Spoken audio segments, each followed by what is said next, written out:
Bismillahirrahmanirrahim. Assalamualaikum warahmatullahi wabarakatuh.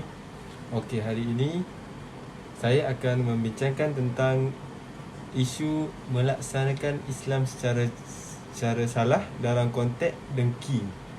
Dan isu-isu dakwah yang saya tekankan di sini ialah isu menggunakan khurafat dalam atau untuk menjatuhkan orang lain. Okey, kita pergi kepada maksud khurafat.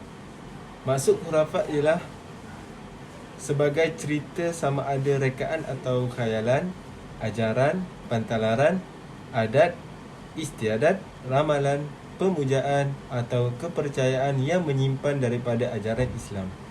Melalui takrif ini, jelas bahawa khurafat adalah perbuatan syirik dan dosa besar lantaran ia merosakkan akidah kerana mempersekutukan Allah Subhanahu Wa Taala dengan sesuatu yang lain. Firman Allah Subhanahu Wa Taala yang bermaksud Allah tidak ampunkan dosa syirik sementara Dia memaafkan dosa-dosa yang lain. Maka sesiapa yang mempersekutukan atau syirik kepadanya, sesungguhnya dia telah melakukan dosa yang besar. Surah An-Nisa ayat 48. Mereka yang melakukan perbuatan khurafat wajib bertaubat kepada Allah Subhanahu Wa Taala untuk menyelamatkan akidah daripada kekufuran. Contoh yang sangat terkait dengan tajuk yang saya bincangkan hari ini ialah hasad dengki antara peniaga Melayu. Nilai-nilai negatif yang menguasai pemikiran peniaga Melayu tanpa terlebih dahulu dimulakan dengan sangkaan baik dan mendoakan agar sesama kita mendapat rezeki yang halal.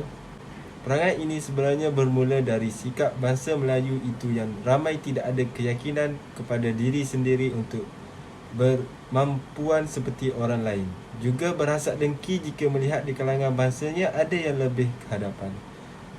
Hasad adalah musuh utama suatu masyarakat, lebih buruk dari segala jenis penyakit. Hasad ini berasal dari bahasa Arab. Kita sebut dalam bahasa kita sebagai dengki atau kita gabungkan Arab dan Melayu menjadi hasad dengki. Hasad secara mudahnya bermaksud perasaan inginkan agar nikmat atau kelebihan atau kebolehan atau keistimewaan yang ada pada insan lain terhapus. Maka seseorang yang hasad selalu gelisah atau tidak puas hati melihat apa yang dimiliki oleh pihak yang dihasadnya.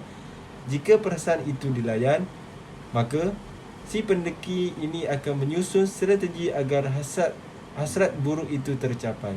Maka lahirlah angkara-angkara buruk terhadap individu yang dihasadnya tanpa dosa dan kesalahan melainkan kerana memiliki kelebihan. Dan inilah yang berlaku antara peniaga Melayu pada masa kini. Hasad dengki boleh menjadi salah satu faktor kenapa orang Melayu susah hendak maju dalam perniagaan. Sifat ini sudah menjadi sinonim kepada orang Melayu. Hasad dengki terbahagi kepada dua, iaitu dengki membina dan dengki memusnah. Okey, yang pertama iaitu dengki membina.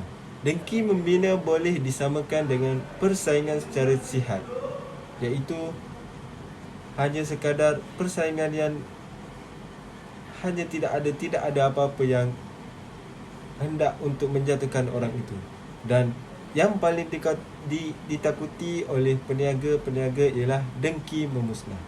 Dengki memusnah amat ditakuti oleh peniaga-peniaga. Ini kerana mereka akan mengalami kerugian besar daripada sifat dengki memusnah. Dalam hadis yang lain, Nabi berkata, sesungguhnya hasad dengki itu memakan kebaikan-kebaikan, seperti mana api yang memakan kayu api. Antara contoh-contoh dengki memusnah ini adalah menggunakan cara-cara yang khurafat, iaitu seperti contohnya menghantar sihir dan sebagainya kepada yang orang yang didengki itu. Oleh itu, segala bentuk khurafat dan azimat sama ada yang berbentuk amalan atau kepercayaan boleh membawa kepada syirik dan bertentangan dengan akidah dan syariah Islam. Adalah diharapkan garis panduan ini dapat memberi panduan dan menjadi rujukan kepada seluruh umat Islam supaya tidak melibatkan diri dengan amalan-amalan dan kepercayaan yang boleh bercanggah dengan ajaran Islam. Dan kita juga perlu hapuskan sifat dengki dalam diri kita sendiri, supaya tidak ada orang yang kita sakiti dan yang menyakiti kita. Oleh itu, sama-sama amalkan supaya tidak ada amalan hasad dengki dan amalan khurafat ini dalam hidup kita. Sekian, terima kasih.